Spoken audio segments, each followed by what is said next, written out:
warahmatullahi wabarakatuh. Saya Tina Muhammad. Yang terhormat Kakak Biani Fijiminya selaku dari eh, Istana Pengasuh utama Istana Pesantren Super Kamil Al-Quran Lari dan Fida. Dan tak lupa juga yang bersaudara sana presiden dari Kepala Madrasah Sanawiyah dan bersaudara Lari dan Fida, dan terlalu juga dengan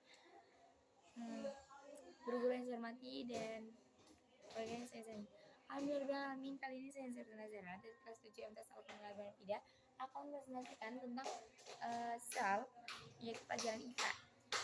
Nah, sel itu dibagi menjadi dua, yaitu yang pertama adalah multiselular dan yang kedua adalah uniselular. Multiselular itu adalah yang mempunyai banyak sel, dan kalau uniselular itu hanya mempunyai satu sel. Contohnya untuk mempunyai banyak seluler itu seperti hewan, tumbuhan, dan juga manusia. Sedangkan kalau misalnya punya satu sel itu kayak bakteri, amoeba, dan juga kawan-kawan.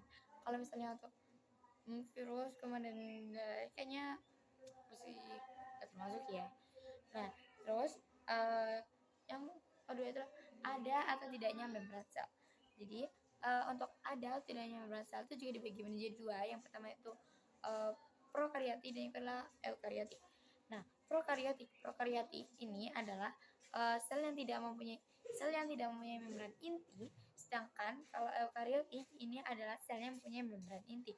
Contohnya untuk eukaryotik itu seperti manusia, hewan, dan juga tumbuhan juga. Dan sedangkan untuk prokaryotik itu seperti bakteri, amoeba, dan kawan-kawan. Nah, lalu yang itu adalah struktur organel sel. Jadi itu banyak sekali.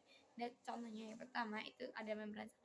Nah, apa sih itu membran sel? Membran sel itu digunakan sebagai melindungi sel dan juga mengatur keluar masuknya zat.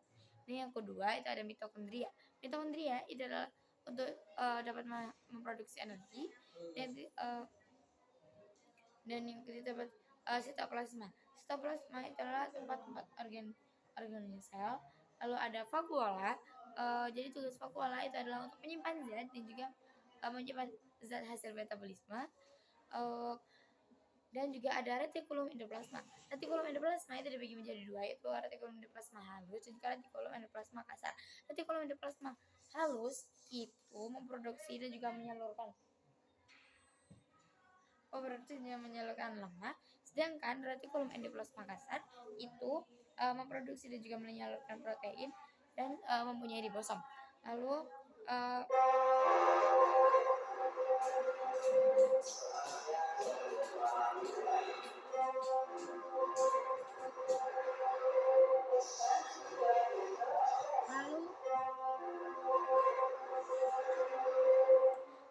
ada ribosom. Ribosom itu tugasnya adalah untuk memproduksi protein dan juga ada badan Golgi. Badan Golgi itu adalah untuk menyimpan zat, mengeluarkan dan juga menuju membran sel dan juga memproses hasil sintesis protein. Nah, jika yang ada pada tumbuhan, ada juga ada yang hanya ada pada tumbuhan seperti dinding sel dan juga kloroplas. Kalau dinding sel ini digunakan untuk melindungi sel sama seperti membran sel, tapi bedanya kalau dinding sel ini hanya ada pada tumbuhan. Lalu ada kloroplas. Kloroplas ini hanya berisi hasil fotosintesis dan juga hasil berisi klorofil. Lalu ada juga ada yang hanya pada hewan seperti lisosom. Lisosom itu hanya ada pada hewan yang dapat menghasilkan enzim pencernaan. Saya kira cukup presentasi kali ini. Terima kasih atas perhatiannya. Assalamualaikum warahmatullahi wabarakatuh. Bye.